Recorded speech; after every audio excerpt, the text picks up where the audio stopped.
¿Necesitas autopartes? Tenemos autopartes. Visita O'Reilly Auto Parts y llévate gratis un set de balatas Brake Best al comprar 2 discos de freno Brake Best Select. Por $10 más, llévate las balatas de freno Brake Best Select. O por $20 más, llévate las balatas de freno Brake Best Select Pro o Import Direct. Oferta solo en tienda. Detalles en la tienda. O'Reilly Auto Parts. Muy buenas tardes y bienvenidos todos a Chayo Contigo. Como bien decía hace un momento, hoy vamos a dedicar el programa a el error que podemos llegar a cometer como padres al educar. Ser papás, sin duda alguna, es la actividad más antigua de la humanidad. Y muy probablemente los parámetros desde donde se intenta educar deben de haber cambiado a lo largo de los siglos. Sin duda alguna, simplemente la generación previa a nosotros nos educó de maneras muy distintas, de cómo nosotros estamos educando y de cómo nuestros hijos estarán educando. Nos consta. Nosotros estamos siendo testigos de uno de esos cambios. Muchos papás fuimos educados de manera muy diferente a como hoy los hijos de muchos están educando distintos. ¿Mejor o peor? Pues sería una discusión que no vale la pena tener. Lo cierto es que si las condiciones en las que está nuestro mundo fueran el termómetro que nos llevan a hacer la evaluación, quizás saldríamos dejando mucho que desear. Hoy por hoy estamos coexistiendo generaciones con muy diferentes creencias acerca de cómo se educa a un niño. Aún existimos adultos mayores y adultos incluso más grandes que nosotros que tendieron a educar con la mirada, con una clara idea, no necesariamente correcta, acerca de qué se debía permitir hacer a un niño y con una incuestionable idea de quién era la autoridad. Y esos adultos están viendo hoy a sus hijos educar a generaciones en las que los niños cuestionan, deciden, eligen, participan. Y es por eso que se dice con frecuencia que los papás actuales son la generación sándwich, porque salieron de obedecer a sus padres para hoy en día obedecer a sus hijos. Y más allá de quienes crean tener la razón, con mucha frecuencia los comportamientos de los niños de hoy parecen convencer a los abuelos de que era mejor la educación que ellos le dieron a sus hijos, es decir, a los que hoy son padres de familia. Y es que en ese proceso los abuelos ven a sus nietos groseros, que no entienden a la primera, que gritan, que ellos deciden cómo y a qué hora, que le hablan mal a sus papás.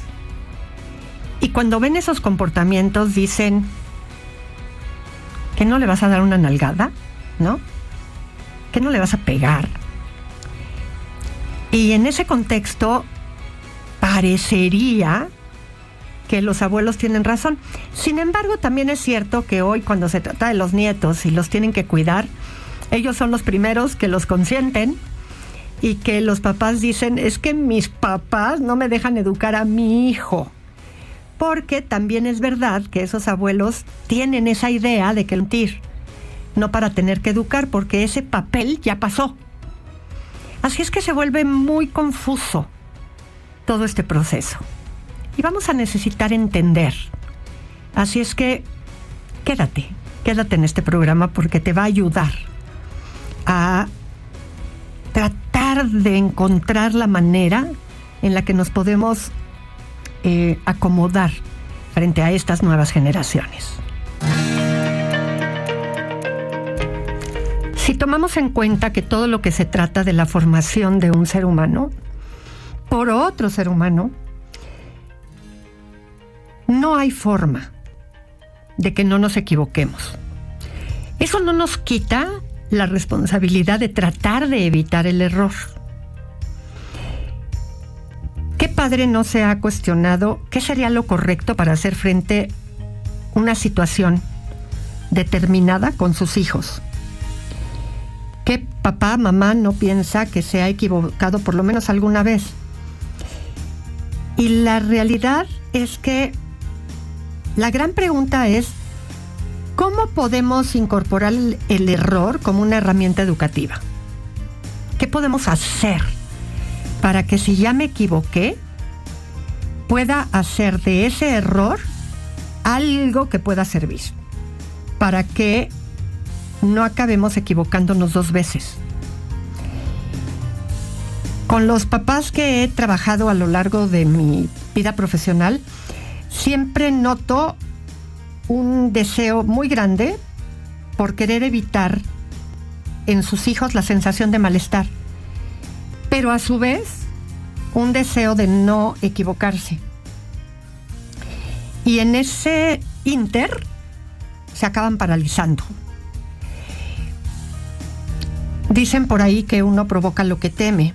Así es que si tu propósito educativo como padre es evitar malestar a tu hijo, vas a vivir complaciéndolo. Y cuando ya no lo puedas hacer,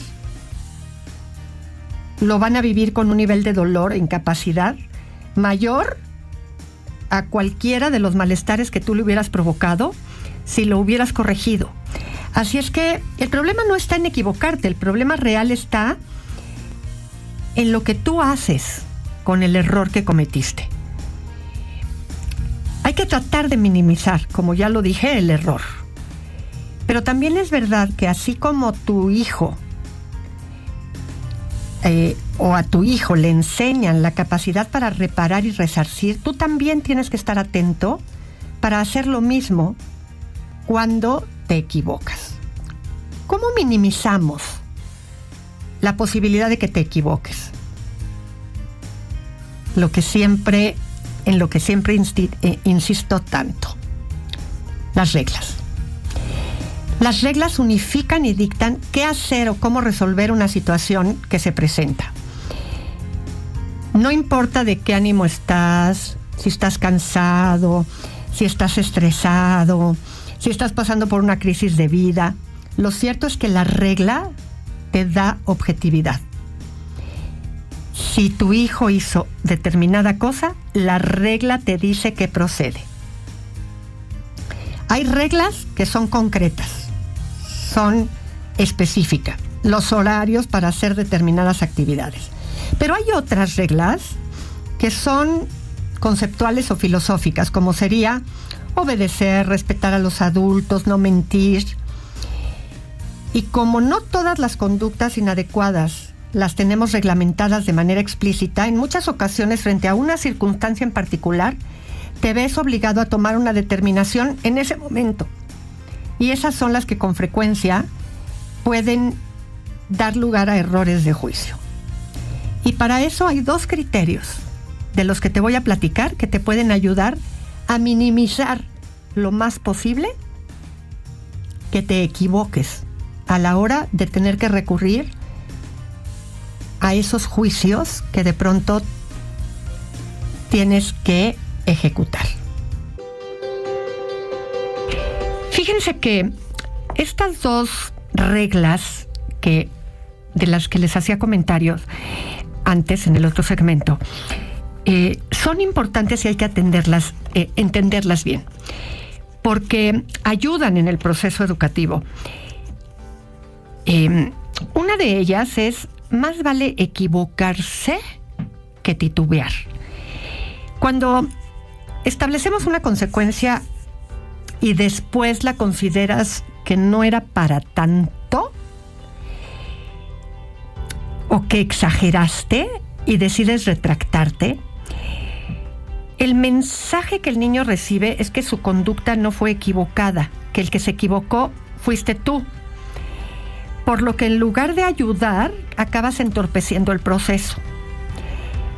Finalmente, los papás tienen que entender que el error, la mayoría de las veces, fue una falla de dosis, pero no habrían cometido esa falla si la conducta inadecuada del niño no se hubiera presentado. Y esa parte es bien importante. Cuando tú nada más llegas y le dices, ay, perdón, mi amor, no era para tanto, lo lamento mucho, el niño no tiene edad para entender que él hizo algo malo y que tú solamente te equivocaste en una parte. Entonces, el niño va a dar por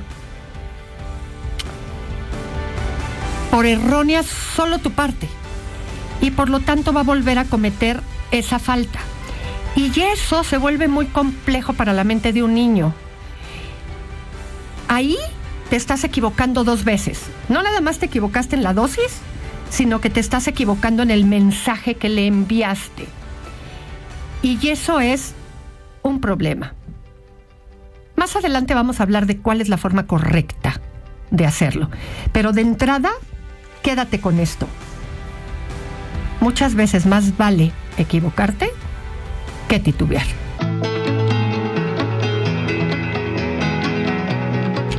La otra regla el otro tip que yo suelo dar es que si se van a equivocar con un hijo, equivóquense hacia el orden y no hacia el caos. Muchas veces los papás no establecen una consecuencia porque no saben qué sería lo justo o qué sería lo lógico. Y entonces empiezan, ¿qué se merece? Me voy a esperar a ver qué es lo que valdría la pena ponerle. Y cuando se van dando cuenta, el tiempo ya pasó, ya no le pusieron ninguna consecuencia. Y entonces, pues ya pasaron 2 semanas, 5 días o 3 días. Y ya la consecuencia no tiene sentido. Y entonces sus hijos quedaron impunes. Y si hay un error en la educación, es la impunidad. Ahí sí, ya metimos la pata hasta el fondo. Nada hace más daño que la impunidad. Es más importante que pase algo, que haya una consecuencia, a que la consecuencia, aunque sí es lo ideal que sea la adecuada, es mucho mejor a que no pase nada. Si como papás establecieron una consecuencia y se excedieron, por lo menos van a disminuir las posibilidades de que su hijo vuelva a presentar ese comportamiento inapropiado. De lo contrario, al quedar impune, la mala conducta tiene una alta probabilidad a repetirse. Entonces, hay que poner en la balanza qué es lo que prefieres. Que en la búsqueda de la consecuencia apropiada, adecuada, indicada, tu hijo acabe creyendo que no pasó nada, que solo hablaste con él y te prometió que la próxima vez va a tener cuidado, pero al no haber pasado nada, es muy probable que la siguiente ocasión acabe eligiendo lo placentero y lo que prefiere. Y por lo tanto va a volver a quedarse más tiempo en la reunión, va a volver a comerse los 8 chocolates que quería, va a volver a quedarse viendo el videojuego en lugar de hacer lo que tú le pediste que hiciera. Entonces, hay que tener mucho cuidado. Poco a poco tú vas a ir aprendiendo a tener la consecuencia preestablecida ante determinada conducta y tu hijo va a ir aprendiendo que tiene que hacer lo correcto porque no le conviene arriesgarse. Así es que es importante que siempre tu hijo tenga una consecuencia ante lo que cometió. Y tú poco a poco vas a ir aprendiendo a saber qué consecuencia era la que de verdad ameritaba que tu hijo tuviera precaución, porque sabe que hay un riesgo importante y ese riesgo importante es que se lleve una consecuencia que no le gusta.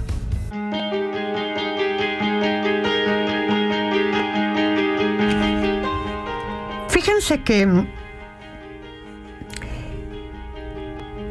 cuando la mayoría de las personas nos dice que fulanita, tu hija, tu hijo está consentido, nos imaginamos a una niña que quiere hacer en todo momento lo que se le antoja, independientemente si es un momento prudente, oportuno o adecuado que lo haga. Y resulta fácil suponer que ese niño o niña consentida le dicen casi a todo que sí, aunque ni siquiera hayamos sido testigos o conozcamos a sus padres, pero los niños cuando están consentidos presentan un tipo de comportamiento parecido. Los niños consentidos generalmente tienen conductas comunes. Lloran con facilidad, casi siempre a nivel de berrinche. No ceden frente a los demás, no se adaptan a las circunstancias, no suelen ver las necesidades de quienes los rodean y solo están contentos mientras están involucrados en algo que ellos quieren. Suelen ser descritos como antipáticos y poco a poco la gente, niños y adultos, los evita. ¿Cómo podría ser un acto de amor convertir a un niño en alguien así? Evidentemente no es algo que los papás hacen a propósito. En mi experiencia, los padres no suelen actuar de mala fe, sino por el que suelo llamar yo un egoísmo piadoso o ignorancia. Esos papás, al igual que todos, padecen o sufren cuando ven a su hijo en una situación que no les gusta y tienen el impulso de intervenir para evitársela a ese hijo, ya sea porque son ellos los que quieren dejar de experimentar ese malestar al ver a su hijo disque sufrir, o porque no saben el beneficio que tiene para su hijo aprender a solucionarlo por sí mismos. Sea cual sea la razón, ser padre siempre implica un trabajo personal, porque para educar tienen que actuar a pesar de ustedes mismos